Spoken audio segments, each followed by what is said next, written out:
ஆதி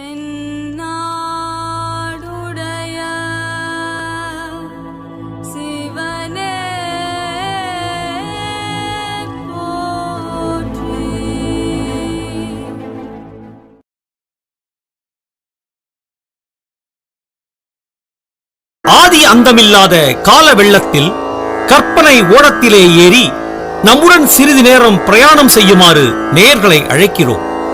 வினாடிக்கு ஒரு நூற்றாண்டு வீதம் எளிதிலே கடந்து இன்றைக்கு 982 ஆண்டுகளுக்கு முந்தைய காலத்துக்கு செல்வோமாக. தொண்டை நாட்டுக்கும் சோழ நாட்டுக்கும் இடையில் உள்ள திருமுனைப்பாடி நாட்டின் தென் பகுதியில் தில்லை சிற்றம்பலத்துக்கு மேற்கே 2 காத தூரத்தில் அலைகடல் போன்ற ஒரு ஏரி விரிந்து பறந்து கிடக்கிறது. அதற்கு வீரநாராயண ஏரி என்று பெயர். அது தெற்கு வடக்கில் 1.5 காத நீளமும் கிழக்கு மேற்கில் 1/2 காத அகலமும் உள்ளது. காலப்போக்கில் அதன் பெயர் சிதைந்து இந்நாளில் தீராணத்து ஏரி என்ற பெயரால் வழங்கி வருகிறது. ஆடி திங்கள் 18ஆம் நாள் முன்மாலை நேரத்தில் அலைகடல் போல விரிந்து பறந்திருந்த வீரநாராயண ஏரிக்கரை மீது ஒரு வாலிப வீரன் குதிரை ஏறி பிரயாணம் செய்து கொண்டிருந்தான். அவன் தமிழகத்து வீர சரித்திரத்தில் புகழ்பெற்ற வானர் குலத்தைச் சேர்ந்தவன். வல்லவரையன் வந்தியத்தேவன் என்பது அவன் பெயர். நெடுந்தூரம் பிரயாணம் செய்து அலுத்து களைத்திருந்த அவனுடைய குதிரை மெல்ல மெல்ல நடந்து சென்று கொண்டிருந்தது. அதை பற்றி அந்த இளம் வீரன் கவலைப்படவில்லை. அகண்டமான அந்த வீர நாராயண ஏரியின் தோற்றம் அவன் உள்ளத்தை அவ்வளவாக வசீகரித்திருந்தது. ஆடி 18ஆம் பெருக்கன்று சோழ நாட்டு நதிகளிலெல்லாம் வெள்ளம் இரு கரையும் தொட்டுக்கொண்டு ஓடுவது வழக்கம். அந்த நதிகளிலிருந்து தண்ணீர் பெறும் ஏரிகளும் பூரணமாக நிரம்பி கரையின் உச்சியை தொட்டுக்கொண்டு அலைமோதிக் கொண்டிருப்பது வழக்கம். வட காவேரி என்று பக்தர்களாலும் கொள்ளிடம் என்று பொது மக்களாலும் வழங்கப்பட்ட நதியிலிருந்து வடவாற்றின் வழியாக தண்ணீர் வந்து வீரநாராயண ஏரியிலே பாய்ந்து அதை ஒரு பொங்கு கடலாக ஆக்கியிருந்தது. அந்த ஏரியின் 74 கணவாய்களின் வழியாகவும் தண்ணீர் குபுகுபு என்று பாய்ந்து சுற்றுப்பக்கத்தில் நெடுந்தூரத்துக்கு நீர்வளத்தை அளித்துக் கொண்டிருந்தது. அந்த ஏரி தண்ணீரை கொண்டு கண்ணு கெட்டிய தூரம் கழனிகளில் உழவும் விரை தெளியும் நடவும் நடந்து கொண்டிருந்தன. உழுது கொண்டிருந்த குடியானவர்களும் நடவு நட்டுக் கொண்டிருந்த குடியான பெண்களும் இனிய இசைகளில் குதூகலமாக அங்கங்கே பாடிக்கொண்டிருந்தார்கள். இதையெல்லாம் கேட்டுக்கொண்டு வந்தியத்தேவன் களைத்திருந்த குதிரையை விரட்டாமல் மெதுவாகவே போய்க் கொண்டிருந்தான். ஏரி கரை மீது ஏறியதிலிருந்து அந்த ஏரிக்கு 74 கணவாய்கள் உண்டு என்று சொல்லப்படுவது உண்மைதானா என்று அறிந்து கொள்ளும் நோக்கத்துடன் அவன் கணவாய்களை எண்ணிக்கொண்டே வந்தான். ஏறக்குறைய 1.5 காத தூரம் அவன் அந்த மாபெரும் ஏரிக்கரையோடு வந்த பிறகு 70 கணவாய்களை எண்ணியிருந்தான். ஆஹா, இது எவ்வளவு பிரம்மாண்டமான ஏரி! எத்தனை நீளம், எத்தனை அகலம்! தொண்டை நாட்டின் பல்லவ பேரரசர்களின் காலத்தில் அமைத்த ஏரிகளை எல்லாம் இந்த ஏரிக்கு முன்னால் சிறிய குளம் குட்டைகள் என்றே சொல்லத் தோன்றும் அல்லவா? வட காவேரியில் வீணாகச் சென்று கடலிலே விழும் தண்ணீரை பயன்படுத்துவதற்காக மதுரை கொண்ட பராந்தகரின் புதல்வர் இளவரசர் ராஜாதித்தர் இந்த கடல் போன்ற ஏரியை அமைக்க வேண்டும் என்று எண்ணினாரே, எண்ணி அதை செயலிலும் நிறைவேற்றினாரே. அவர் எப்பேற்பட்ட அறிவாளியாக இருக்க வேண்டும்! வீர பௌருஷத்திலேதான் அவருக்கு இணை வேறு யார்? தக்கோலத்தில் நடந்த போரில் தாமே முன்னணியில் யானை மீது ஏறிச் சென்று போராடினார் அல்லவா? போராடி பகைவர்களின் வேலை மார்பிலே தாங்கிக் கொண்டு உயிர் நீத்தார் அல்லவா? அதனால் யானை மேல் துஞ்சிய தேவர் என்று பெயர் பெற்று வீர சொர்க்கம் அடைந்தார் அல்லவா? இந்த சோழகுலத்து மன்னர்களே அதிசயமானவர்கள்தான். அவர்கள் வீரத்தில் எப்படியோ அப்படியே அறத்திலும் மிக்கவர்கள். அறத்தில் எப்படியோ அப்படியே தெய்வ பக்தியில் சிறந்தவர்கள். அத்தகைய சோழகுல மன்னர்களுடன் நட்புரிமை கொள்ளும் பேரு தனக்கு கிடைத்திருப்பது பற்றி நினைக்க நினைக்க வந்தியத்தேவனுடைய தோள்கள் பூரித்தன. மேற்கு திசையிலிருந்து விற்றென்று அடித்த காற்றினால் வீர நாராயண ஏரி தண்ணீர் அலைமோதிக்கொண்டு கரையை தாக்கியது போல அவனுடைய உள்ளமும் பெருமிதத்தினால் பொங்கி ததும்பிற்று. இப்படியெல்லாம் எண்ணிக்கொண்டு வீரநாராயண ஏரி கரையின் தென்கோடிக்கு வந்தியத்தேவன் வந்து சேர்ந்தான். அங்கே வட காவேரியிலிருந்து பிரிந்து வந்த வடவாறு ஏரியில் வந்து சேரும் காட்சியை கண்டான். ஏரி கரையிலிருந்து சிறிது தூரம் வரையில் ஏரியின் உட்புறம் படுகையாக அமைந்திருந்தது. வெள்ளம் வந்து மோதும் போது கரைக்கு சேதம் உண்டாக்காமல் இருக்கும் பொருட்டு அந்த படுகையில் கருவேல மரங்களையும் விழா மரங்களையும் நட்டு வளர்த்திருந்தார்கள். கரையோரமாக நாணல் அடர்த்தியாக வளர்ந்திருந்தது. தென்மேற்கு திசையிலிருந்து இரு புறமும் மர வரிசையுடன் வடவாற்றின் வெள்ளம் வந்து ஏரியில் கலக்கும் காட்சி சற்று தூரத்திலிருந்து பார்க்கும்போது அழகிய வர்ண கோலம் போட்டது போல காணப்பட்டது. இந்த மனோகரமான தோற்றத்தின் இனிமையையும் குதூகலத்தையும் அதிகப்படுத்தும்படியான இன்னும் சில காட்சிகளை வந்தியத்தேவன் அங்கே கண்டான். அன்று 18ஆம் பெருக்கு திருநாள் அல்லவா? பக்கத்து கிராமங்களிலிருந்து தந்த நிற தென்னம் குருத்துக்களால் சப்பரங்கள் கட்டி இழுத்து கொண்டு கும்பல் கும்பலாக மக்கள் அங்கே வந்து கொண்டிருந்தார்கள். ஆண்களும் பெண்களும் குழந்தைகளும் சில வயோதிகர்களும் கூட புதிய ஆடைகள் அணிந்து விதவிதமான அலங்காரங்கள் செய்து கொண்டு வந்திருந்தார்கள். பெண்களின் கூந்தல்களை தாழம்பூ, செவந்திப்பூ, மல்லிகை, முல்லை, இருவாட்சி, செண்பகம் முதலிய மலர்கள் கொத்து கொத்தாய் அலங்கரித்தன. கூட்டாம் ஜோறும் சித்ரா அன்னமும் எடுத்துக்கொண்டு பலர் குடும்பம் குடும்பமாக வந்திருந்தார்கள். சிலர் ஏரிக்கரையில் தண்ணீர் ஓரமாக நின்று கொண்டு சித்ரா அன்னம் முதலியவற்றை கமுகு மட்டைகளில் போட்டுக்கொண்டு உண்டார்கள். இன்னும் சில தைரியசாலிகள் சிறு தூரம் தண்ணீரிலே நடந்து சென்று வடவாற்றம் கரையை அடைந்து அங்கு நின்றபடி சாப்பிட்டார்கள். குழந்தைகள் சிலர் சாப்பிட்ட கமுகு மட்டைகளை கணவாய்களின் ஓரமாக எரிய அந்த மட்டைகள் கணவாய்களின் வழியாக ஏரி கரைக்கு வெளியே விழுந்தடித்து ஓடி வருவதைக் கண்டு கைகொட்டி சிரித்தார்கள். ஆடவர்களில் சில வம்புக்காரர்கள் தங்கள் காதலிகளின் கூந்தல்களில் சூடியிருந்த மலர்களை அவர்கள் அறியாமல் எடுத்து கணவாய் ஓரத்திலே விட்டு ஏரிக்கரைக்கு மறுபக்கத்தில் அவை ஓடி வருவதைக் கண்டு மகிழ்ந்தார்கள். இதையெல்லாம் பார்த்து கொண்டு சிறிது நேரம் வல்லவரையன் அங்கேயே நின்று கொண்டிருந்தான். அங்கு நின்ற பெண்களில் இனிய குரலையுடைய சிலர் பாடுவதையும் காது கொடுத்து கேட்டான். அவர்கள் ஓடப்பாட்டும் வெள்ளப்பாட்டும் கும்மியும் சிந்தும் பாடினார்கள்.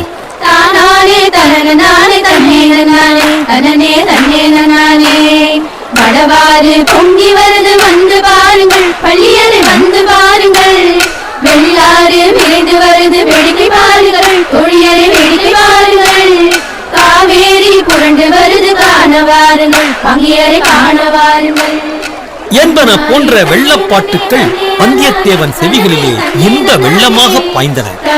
வேறு சிலர் சோழர்குல மன்னர்களின் வீர புகழை கோரும் பாடல்களை பாடினார்கள். 32 போர்களிலே ஈடுபட்டு உடம்பிலே 96 காயங்களை ஆபரணங்களாக பூண்டிருந்த விஜயாலய சோழனின் வீரத்தை சில பெண்கள் பாடினார்கள். அவனுடைய மகன் ஆதித்த சோழனுடைய வீரத்தை போற்றி அவன் காவேரி நதி உற்பத்தியாகும் இடத்திலிருந்து கடலிலே சேரும் இடம் வரையில் 64 சிவாலயங்கள் எடுப்பித்ததை ஒரு பெண் அழகிய பாட்டாக பாடினாள். ஆதித்தனுடைய மகன் பராந்தக சோழ மகாராஜன் பாண்டியர்களையும் பல்லவர்களையும் சேரர்களையும் வென்று ஈழத்துக்கு படை அனுப்பி வெற்றி கொடி நாட்டிய மெய் கீர்த்தியை இன்னொரு பெண் உற்சாகம் ததும்ப பாடினாள். ஒவ்வொருத்தையும் பாடிய போது அவளை சுற்றிலும் பலர் நின்று கேட்டார்கள். அவ்வப்போது ஆஹா ஆஹா என்று கோஷித்து தங்கள் மகிழ்ச்சியை தெரிவித்துக் கொண்டார்கள். குதிரை மீது இருந்தபடியே அவர்களுடைய பாடல்களை கேட்டுக் கொண்டிருந்த வந்தியத்தேவனை ஒரு மூதாட்டி கவனித்தாள். தம்பி, வெகு தூரம் வந்தாய் போல இருக்கிறது. களைத்திருக்கிறாய். குதிரை மீது இருந்து இறங்கி வந்து கொஞ்சம் கூட்டாஞ்சோறு சாப்பிடு. உடனே பல இள நங்கைகள் நம் வாலிப பிரயாணியை பார்த்தார்கள். அவருடைய தோற்றத்தை குறித்து தங்களுக்குள் ரகசியமாக பேசிக்கொண்டு கலகலவென்று சிரித்தார்கள்.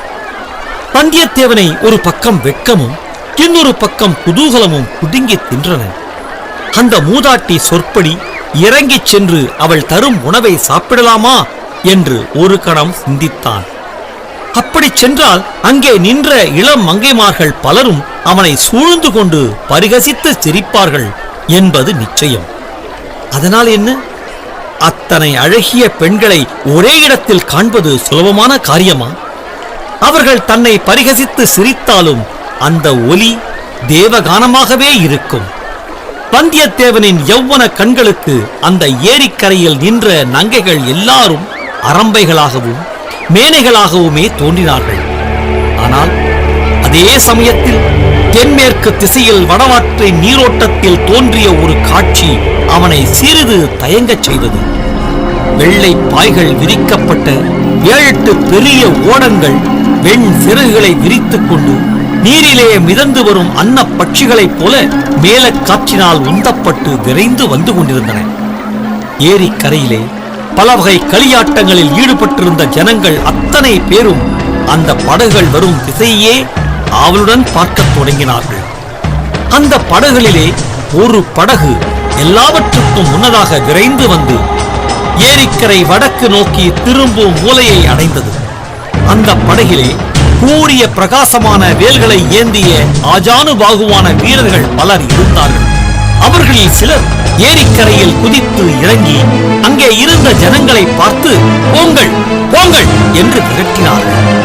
அவர்கள் அதிகமாக விரட்டுவதற்கு இடம் பெய்யாமல் ஜனங்களும் அவரவர்களுடைய பாத்திரங்கள் முதலியவற்றை எடுத்துக்கொண்டு விரைந்து கரையேறத் தொடங்கினார்கள். வந்தியத்தேவனுக்கு இது ஒன்றும் விளங்கவில்லை. இந்த வீரர்கள் யார்? பின்னால் வரும் பாய் விரித்த படகுகளில் யார் வருகிறார்கள்? எங்கிருந்து வருகிறார்கள்? ஒருவேளை அரச குடும்பத்தைச் சேர்ந்தவர்களாக இருப்பார்களோ? ஏரிக்கரையிலே கையிலே கோல் பிடித்து நின்ற பெரியவர் ஒருவரை வல்லவரையன் அணுகினான். ஐயா, இந்த வீரர்கள் யாரைச் சேர்ந்தவர்கள்? அதோ பின்னால் வரும் அன்னக்கூட்டம் போன்ற ஓடங்கள் யாருடையவை? ஆமாம், எதற்காக இவ்வீரர்கள் மக்களை விரட்டுகிறார்கள்? மக்களும் எதற்காக விரைகிறார்கள்? தம்பி, உனக்கு தெரியவில்லையா என்ன? அதோ அந்த படகுகளுக்குள் நடுப்படகில் ஒரு கொடி பறக்கிறதே, அதில் என்ன எழுதியிருக்கிறது பார். பனைமரம் போல் தோன்றுகிறது. பனைமரம்தான் தம்பி, பனைமரக் கொடி பழுவேட்டரையரின் கொடி என்று உனக்கு தெரியாதா? மகாவீரர் பழுவேட்டரையரா வருகிறார்? அப்படித்தான் இருக்க வேண்டும் தம்பி. பனைமரக் கொடியை உயர்த்து கொண்டு வேறு யார் வர முடியும்? வல்லவரையனுடைய கண்கள் அளவிலா வியப்பினால் விரிந்து படகுகள் வந்த திசையை நோக்கின. பழுவேட்டரையரை பற்றி வல்லவரையன் எவ்வளவோ கேள்விப்பட்டிருந்தான். யார்தான் கேள்விப்படாமல் இருக்க முடியும்? தெற்கே ஈழ நாட்டிலிருந்து வடக்கே கலிங்க நாடு வரையில் அண்ணன் தம்பிகளான பெரிய பழுவேட்டரையர், சின்ன பழுவேட்டரையர் என்பவர்களுடைய பெயர்கள் பிரசித்தமாக இருந்தன. உறையூருக்கு பக்கத்தில் வட காவேரியின் வடகரையில் உள்ள பழுவூர் அவர்களுடைய நகரம். விஜயாலய சோழன் காலத்திலிருந்து பழுவேட்டரையர் குலம் வீர புகழ் பெற்றிருந்தது. அக்குடும்பத்தார் சோழ மன்னர் குடும்பத்துடன் கொள்வினை கொடுப்பினை செய்து வந்தனர். இது காரணமாகவும் அவர்களுடைய குல தொன்மை, வீர புகழ் இவை காரணமாகவும் பழுவேட்டரையர் குலம் அரச குலத்தின் சிறப்புகள் எல்லாம் பெற்றிருந்தது. தனியாக கொடி போட்டுக் கொள்ளும் உரிமையும் அக்குலத்துக்கு உண்டு. இப்போதுள்ள பழுவேட்டரையர் 20 மூத்தவர், 24 போர்களில் ஈடுபட்டவர். அவருடைய காலத்தில் அவருக்கு இணையான வீரர் சோழ நாட்டில் யாரும் இல்லை என்று புகழ் பெற்றவர். இப்போது பிராயம் 50க்கு மேல் ஆகிவிட்டபடியால் அவர் போர்க்களங்களுக்கு நேரிலே செல்வதில்லை. ஆனால் சோழ நாட்டு அரசாங்கத்தில் மிக உன்னதமான பல பதவிகளை வகித்து வந்தார். அவர் சோழ சாம்ராஜ்யத்தின் தனாதிகாரி, தானியாதிகாரி. தன பண்டாரமும் தானிய பண்டாரமும் அவருடைய அதிகாரத்தில் இருந்தன. அரசியலின் தேவைக்கு தகுந்தபடி இறை விதித்து வசூலிக்கும் அதிகாரம் அவரிடம் இருந்தது. எந்த சிற்றரசரையும் கோட்ட தலைவரையும் பெரிய குடித்தரக்காரரையும் இவ்வாண்டு இவ்வளவு இறை தர வேண்டும் என்று கட்டளையிட்டு வசூலிக்கும் உரிமை அவருக்கு இருந்தது. ஆகவே சுந்தர சோழ மகாராஜாவுக்கு அடுத்தபடியாக சோழ சாம்ராஜ்யத்தில் இப்போது வலிமை மிக்கவர் அவர்தான். அத்தகைய மகா வீரரும் அளவிலா வலிமையும் அதிகாரமும் படைத்தவருமான பெரிய பழுவேட்டரையரை பார்க்க வேண்டும் என்ற ஆவல் வந்தியத்தேவனுடைய உள்ளத்திலே பொங்கியது. ஆனால் அதே சமயத்தில் காஞ்சி நகரின் புதிய பொன் மாளிகையில் இளவரசர் ஆதித்த கரிகாலர் தன்னிடம் அந்தரங்கமாக சொன்ன செய்தி அவனுக்கு நினைவு வந்தது. வந்தியத்தேவா, நீ சுத்த வீரன் என்பதை நன்கு அறிவேன். அத்துடன் நீ நல்ல அறிவாளி என்று நம்பி இந்த பொறுப்பை உன்னிடம் ஒப்படைக்கிறேன். நான் கொடுத்த 2 ஓலைகளில் ஒன்றை என் தந்தை மகாராஜாவிடமும் இன்னொன்றை என் சகோதரி இளைய பிராட்டியிடமும் ஒப்புவிக்க வேண்டும். சோழ ராஜ்யத்தின் பெரிய பெரிய அதிகாரிகளை பற்றி கூட ஏதேதோ கேள்விப்படுகிறேன். ஆகையால் நான் அனுப்பும் செய்தி யாருக்கும் தெரியக்கூடாது.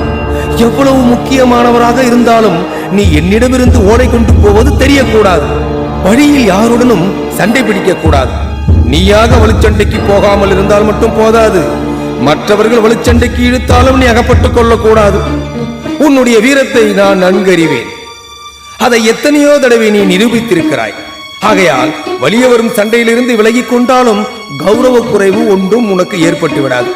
முக்கியமாக பழுவேட்டரையர்களிடமும் என் சிறிய தந்தை மதுராந்தகரிடமும் நீ மிக்க ஜாக்கிரதையாக நடந்து கொள்ள வேண்டும்.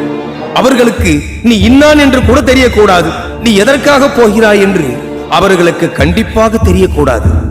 சோழ சாம்ராஜ்யத்தின் பட்டத்துக்கு உரிய இளவரசரும் வடதிசை சைன்யத்தின் மகாதண்ட நாயகருமான ஆதித்த கரிகாலர் இவ்விதம் சொல்லியிருந்தார். மேலும் வந்தியத்தேவன் நடந்து கொள்ள வேண்டிய விதங்களை பற்றியும் படித்து கூறியிருந்தார். இவையெல்லாம் நினைவுறவே பழுவேட்டரையரை பார்க்க வேண்டும் என்ற ஆவலை வல்லவரையன் அடக்கிக் கொண்டார். குதிரையை தட்டிவிட்டு வேகமாக செல்ல முயன்றார். என்ன தட்டிவிட்டாலும் களைப்புற்றிருந்த அந்த குதிரை மெதுவாகவே சென்றது. இன்று இரவு கடம்பூர் சம்புவரையர் மாளிகையிலே தங்கிவிட்டு நாளை காலையில் புறப்படும் போது வேறு நல்ல குதிரை சம்பாதித்துக் கொண்டே கிளம்ப வேண்டும் என்று மனதிற்குள் தீர்மானித்துக் கொண்டார்.